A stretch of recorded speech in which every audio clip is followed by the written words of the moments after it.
Dear friend, welcome to my channel SKP एक सोच।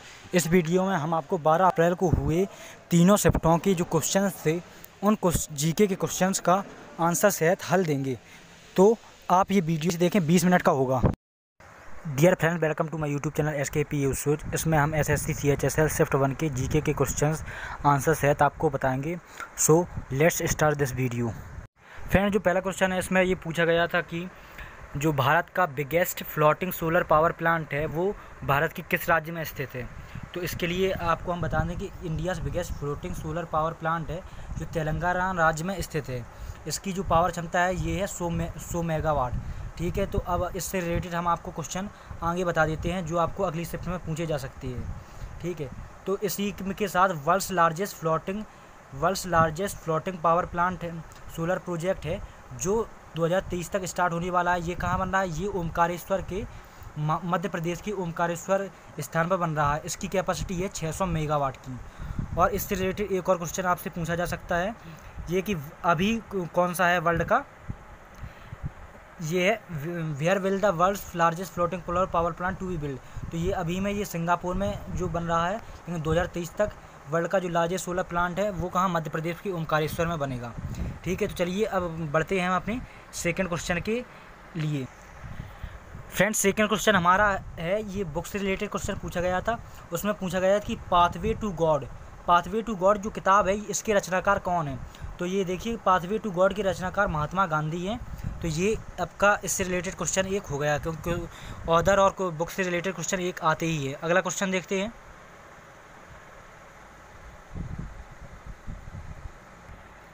Friends, अगला क्वेश्चन है हमारा, उसमें ये क्वेश्चन में ये पूछा गया था कि विश्व टीबी दिवस कब मनाया जाता है, यानी कि वर्ल्ड ट्यूबरक्लोसिस डे कब मनाया जाता है। तो जो इसका सही आंसर है वो है 24 मार्च। तो जी हाँ दोस्तों, 24 मार्च को वर्ल्ड ट्यूबरक्लोसिस डे मनाया जाता है। इसे क्षय रोग भी कहते हैं हिंदी में, और ये हर साल 24 मार्च को मनाया जाता है। तो किस लिए मनाया? तो अवेयरनेस फैलाने, जागरूकता फैलाने के लिए, टीबी बीमारी के लिए। तो इस बार की थीम क्या थी? इस बार की थीम थी it's time to end TB. इस बार की यह थीम थी। तो चलिए अगले क्वेश्चन पे बढ़ते हैं हम अपनी। अगला क्वेश्चन था कि भारत का नेपोलियन किसे कहा जाता है। ये क्वेश्चन था, who is the Napoleon of India. तो इसका आंसर है समुद्रगुप्त को भारत का नेपोलियन कहा जाता है। ठीक है, तो ये A.V. स्मिथ जो थे उन्होंने इन्हें कहा था नेपोलियन, क्योंकि ये इनकी जो युद्ध नीति थी वो बहुत अच्छी थी। मिलिट्री जो कॉन्केस्ट थी, इन्होंने प्रयाग प्रशस्ति, ये इनकी बहुत अच्छी थी। तो इसलिए A.V. स्मिथ ने इन्हें भारत का नेपोलियन कहा था। तो ये क्वेश्चन आया था कि भारत का नेपोलियन किसे कहते हैं। तो ये आपका हो गया क्वेश्चन, उनका उत्तर समुद्रगुप्त। तो चलिए अगले क्वेश्चन की ओर बढ़ते हैं। अगला क्वेश्चन है हमारा कि blue vitriol is an organic. इसमें बताया था ब्लू विट्रियोल का जो सूत्र है वो बताइए। ब्लू विट्रियोल है, इसका सूत्र पूछा तो इसका सूत्र होता है CuSO4 × 5 सॉरी। तो इसका क्वेश्चन जो ब्लू विट्रियोल का है तो इसका क्या होता है सूत्र? CuSO4 × 5H2O। और इसे हम क्या पढ़ते हैं? इसे पढ़ते हैं पेंटाहाइड्रेट कॉपर सल्फेट। ये है CuSO4 × 5H2O। तो ये क्वेश्चन पूछा गया था इस शिफ्ट में। ठीक है, बढ़ते हैं हम अपने अगले क्वेश्चन की। अगले क्वेश्चन है कि भारत के डिप्टी इलेक्शन कमिश्नर कौन है। तो डिप्टी इलेक्शन कमिश्नर अभी है मिस्टर उमेश सिन्हा। ये क्वेश्चन भी पूछा जा सकता कि इलेक्शन कमिश्नर के अध्यक्ष कौन है। तो अध्यक्ष कौन है? वो हैं सुशील चंद्रा अभी इलेक्शन कमीशन के अध्यक्ष हैं। ठीक है, मतलब इलेक्शन कमिश्नर हैं, अध्यक्ष नहीं कहेंगे आप। जैसे इलेक्शन कमिश्नर पूछा जाए तो वो है सुशील चंद्रा। ठीक, सुशील चंद्रा। और अगर डिप्टी इलेक्शन कमिश्नर पूछा जाए तो मिस्टर उमेश सिन्हा, क्योंकि इस शिफ्ट में डिप्टी इलेक्शन कमिश्नर पूछा गया था। क्योंकि ये चुनाव का मौसम चल रहा है तो इस तरह के क्वेश्चन आपसे पूछे जा सकते हैं। चलिए अगला क्वेश्चन बढ़ते हैं। तो अगला क्वेश्चन बढ़ने के लिए इसमें पूछा गया है कि जो तेलंगाना राज्य है उसकी chief justice of the high court कौन है। तो तेलंगाना राज्य की जो chief justice of the high court हैं वो हैं जस्टिस हिमा कोहली। ये पहली महिला हैं जो Telangana high court gets first women chief justice. Telangana राज्य की प्रथम महिला जज हैं हाई कोर्ट की। ठीक है, चलिए अगला क्वेश्चन हमारा बांध से रिलेटेड है। ठीक है, तो इसके बारे में जान लेते हैं। तो बांध में क्या पूछा गया था, इसमें पूछा गया था गांधी सागर बांध है वो कहाँ स्थित है। तो जो गांधी सागर डैम है ये इंडिया की चंबल नदी जो मध्य प्रदेश में पाई जाती है वहाँ पर ये बना है गांधी सागर डैम, चंबल रिवर और मध्य प्रदेश। ये 3 बातें आपको याद रखनी है क्योंकि डैम से रिलेटेड क्वेश्चन आजकल ज़्यादा पूछे जा रहे हैं। तो ये क्वेश्चन हो गया डैम से रिलेटेड। अगला क्वेश्चन की बात करें तो अगला क्वेश्चन पूछा गया था विटामिन से रिलेटेड। तो देखिए विटामिन से रिलेटेड इसमें कौन सा क्वेश्चन पूछा गया, इसमें पूछा गया कि विटामिन सी का जो केमिकल नेम है ये क्या होता है। तो विटामिन सी का केमिकल नेम होता है एब्जॉर्बिक एसिड। तो ये मैंने आपको पूरी विटामिन की कौन से केमिकल नेम होते हैं उसकी पूरी लिस्ट दे दी है, तो इसे आप ज़रूर रिवाइज करके जाएँ अगली शिफ्ट में अगर आपका एग्ज़ाम है तो। ठीक है, अब इसमें एक क्वेश्चन और पूछ लिया था कि वसा में घुलनशील विटामिन और पानी में घुलनशील विटामिन कौन है। तो वसा में, तो इसके लिए सिर्फ आपको ये याद रखना है कि बी और सी, विटामिन बी और सी है वो केवल वाटर में घुलनशील है और बाकी सभी विटामिन जो है वो फैट में घुलनशील है, यानी कि वसा में घुलनशील है। बस बी सी को आपको याद रखना है, बी सी घुलनशील है वाटर में और बाकी सभी वसा में घुलनशील विटामिन हैं। और इसके नेम जरूर पूछ लिए जाते हैं, तो आप इस सारणी को जरूर रिवाइज करके जाएं। जैसे विटामिन ए का नाम रेटिनॉल, विटामिन डी का कैल्सीफेरॉल, ई का टोकोफेरॉल, के का फाइलोक्विनोन, सी का एब्जॉर्बिक एसिड, जिस सी का पूछा गया था इस शिफ्ट 1 में। तो और भी नाम पूछे जाए इसमें विटामिन बी जैसे थायमिन हो गया, विटामिन बी2 राइबोफ्लेविन, विटामिन बी3 niacin, vitamin B five pantothenic, vitamin बी6 पायरिडॉक्सिन और इसके बाद विटामिन बी7 biotin, vitamin B nine folic acid. तो इस तरह के क्वेश्चन पूछे जा सकते हैं। ठीक, चलिए अगले क्वेश्चन की ओर हम बढ़ते हैं। तो अगला क्वेश्चन है हमारा ग्लोबल हंगर इंडेक्स से रिलेटेड। तो इसमें क्या पूछा था, इसमें पूछा कि जो 2020 का जो ग्लोबल हंगर इंडेक्स है इसमें भारत की जो रैंकिंग है यानी कि इंडिया की जो रैंकिंग है वो कितनी आई है। तो ये देखिए 94 रैंकिंग है भारत की ग्लोबल हंगर इंडेक्स 2020 में। और इसकी रिलेटेड ये और भी देख सकते हैं, चाइना की 117 के बीच में है, पाकिस्तान की 88 रैंकिंग है ग्लोबल हंगर इंडेक्स में और अफगानिस्तान की 99 है। तो इसमें जो शिफ्ट 1 में है ये क्वेश्चन पूछा गया था कि इंडिया की ग्लोबल हंगर इंडेक्स में रैंकिंग कौन सी है, तो ये 94 रैंकिंग हो गई। ठीक है, इस इंडेक्स से रिलेटेड क्वेश्चन आपके पूछे जा सकते हैं। चलिए बढ़ते हैं आगे की ओर। ठीक, तो इतने ही क्वेश्चन थे जो पूछे गए थे SSC CHSL में जो मुझे ज्ञात हो पाए हैं किसी माध्यम से। तो चलिए अपना वीडियो एंड करते हैं। Dear friends, welcome to my channel SKP Soch. In this video, I will tell you the answers of the questions which was asked in SSC CHSL Shift 2. So let's start. So friends, पहला हमारा जो question है वो है एक book और author से related. इसमें पूछा गया था कि एमनेस्टी जो किताब है उसके राइटर कौन है। तो उसके राइटर हैं लुइस ए ब्लम।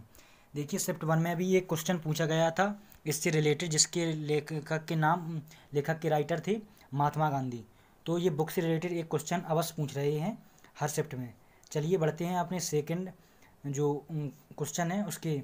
तो उसमें पूछा है कि रेणुका लेक जो है वो किस प्रदेश में स्थित है।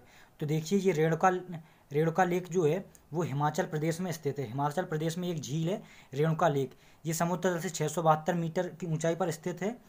रेणुका झील हिमाचल प्रदेश की सबसे बड़ी झील के रूप में जानी जाती है। तो ये क्वेश्चन पूछा गया था कि रेणुका लेक है या रेणुका झील है इसकी यह कहाँ स्थित है। तो ये हिमाचल प्रदेश में स्थित है। चलिए अपने जाते हैं तीसरा क्वेश्चन है। इसमें पूछा गया कि ये पम्मान आइलैंड है जिसे रामेश्वरम द्वीप कहते हैं। इसमें रामेश्वरम द्वीप ना देकर इसमें दिया गया था कि पम्मान आइलैंड कहाँ पाया जाता है। तो ये तमिलनाडु में एक द्वीप है रामेश्वरम, इसका दूसरा नाम रामेश्वरम द्वीप है। तो ये क्वेश्चन घुमा के पूछ लिया गया है, इसमें रामेश्वरम द्वीप न देकर पम्बन आइलैंड इसका नाम दिया गया है। तो ये जो है कहाँ है, तमिलनाडु में ये द्वीप स्थित है। तो चलिए हमारा अगला क्वेश्चन की ओर हम बढ़ते हैं।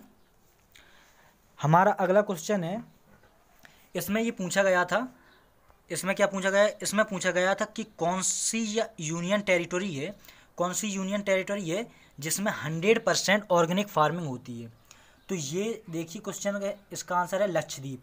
Lakshadweep declared as an organic union territory. तो ये एक यूटी है, ये जो फर्स्ट यूनियन टेरिटरी है जो 100% organic as way all farming is carried out without the use of synthetic, यानी कि जो सिंथेटिक जो खाद वगैरह होती हैं उसका यूज नहीं किया, ये पूरी ऑर्गेनिक या जैविक कृषि पर आधारित है। अब इससे रिलेटेड एक और क्वेश्चन हम आपको बता देते हैं कि लक्षद्वीप तो ऐसी एक यूटी है जो 100% ऑर्गेनिक फार्मिंग कर रही है, लेकिन एक राज्य भी है जो 100% ऑर्गेनिक फार्मिंग करता है। तो इस राज्य का नाम है सिक्किम। सिक्किम एक स्टेट है, लक्षद्वीप एक यूटी यानी कि यूनियन टेरिटरीज है। तो इसमें आप कंफ्यूज मत होना, सिक्किम ऐसा राज्य है जिसमें 100% ऑर्गेनिक फार्मिंग होती है। सिक्किम एक राज्य है, स्टेट, जबकि लक्षद्वीप एक यूटी या यूनियन टेरिटरी है जिसमें 100% ऑर्गेनिक फार्मिंग होती है। इससे रिलेटेड एक और क्वेश्चन बता दें हम आपको कि अपने जो भारत इंडिया में 28 स्टेट्स हैं और 28 स्टेट्स हैं और 8 यूटीज या यूनियन टेरिटरीज हैं। तो ये भी क्वेश्चन आपसे पूछ लिया जा सकता है। तो चलिए बढ़ते हैं हम अपने अगले क्वेश्चन की ओर। अगला क्वेश्चन हमारा रिलेटेड है उबंटू। इसमें बताया जा रहा है कि उबंटू किससे संबंधित है? तो उबंटू एक लाइनक्स का ऑपरेटिंग सिस्टम है। इसका क्वेश्चन का आंसर क्या होगा? Linux operating system. उसमें ये पूछा गया था कि उबंटू क्या है, मतलब व्हाट इज उबंटू या Ubuntu is related to which one. तो ये लाइनक्स का ऑपरेटिंग सिस्टम को उबंटू कहते हैं, UBUNTU। तो चलिए बढ़ते हैं हम अपने अगले क्वेश्चन की ओर। तो अगला क्वेश्चन हमारा है हैंग। उसमें पूछा गया था कि हैंग क्या है? तो हैंग तो आप सभी लोग जानते हैं कि मोबाइल में भी होता है, कंप्यूटर में भी होता है। हैंग एक ऐसी प्रोसेस है जिसमें थोड़ी देर के लिए प्रोसेसिंग होना बंद करने लगता है। In computer a hang or freeze occurs when either a process or system ceases to respond to inputs.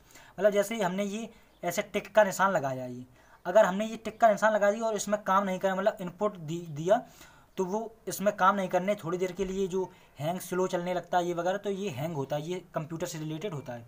तो यही पूछा गया था कि हैंग क्या होता है। चलिए अगले क्वेश्चन की ओर बढ़ते हैं। अगला क्वेश्चन हमारा रिलेटेड है जो स्टैटिक या करंट से मान सकते हैं। इसमें पूछा गया था कि जो हमारे अभी करंट के हैं वो chief vigilance commissioner of India current के कौन है? तो करंट के chief vigilance commissioner of India Sanjay Kothari ji हैं। तो देखिए इनका हम आपको फ़ोटो भी दिखा देते हैं। इसका जो फुल फॉर्म भी पूछा जा सकता है। देखिए इसका एब्रीविएशन क्या है? इसका एब्रीविएशन है CVC, central vigilance commission, CVC का फुल फॉर्म ये होता है, सेंट्रल विजिलेंस कमीशन। ये क्वेश्चन भी आपसे पूछा जा सकता है अगले में। ये संजय कोठारी हैं जी करंट में chief vigilance commission, central vigilance commission के चीफ हैं संजय कोठारी जी। ये इनकी फ़ोटो है। तो चलिए अगला क्वेश्चन की ओर हम बढ़ते हैं।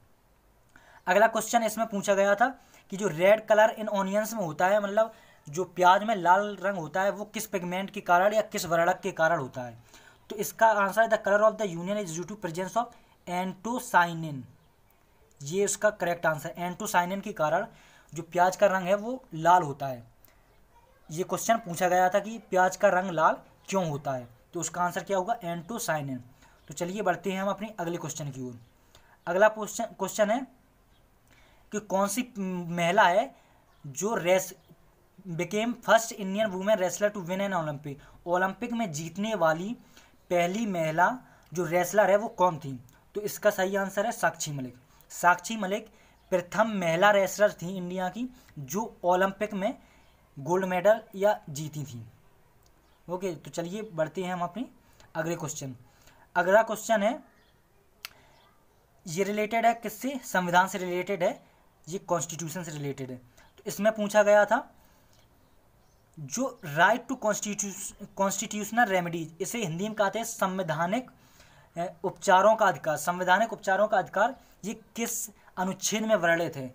तो ये फंडामेंटल राइट्स के आर्टिकल 32 में वर्णित है और आर्टिकल 226 में भी है। आर्टिकल 32 से अगर आपके फंडामेंटल राइट्स का हनन हो रहा है या वायलेशन ऑफ फंडामेंटल राइट्स होने पर आप डायरेक्ट सुप्रीम कोर्ट जा सकते हैं, आर्टिकल 32।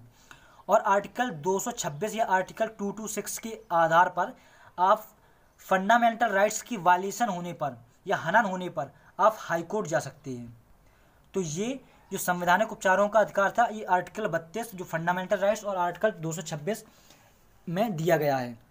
अब इससे रिलेटेड हम आपको कुछ क्वेश्चन बता दें तो आपको ये पूछ सकता है कि फंडामेंटल राइट्स हैं वो अनुच्छेद किससे किससे हैं, कब किस अनुच्छेद से किस है। तो आर्टिकल नंबर 12 से लेके आर्टिकल नंबर 35 तक फंडामेंटल राइट्स या मौलिक अधिकारों का वर्णन किया गया है।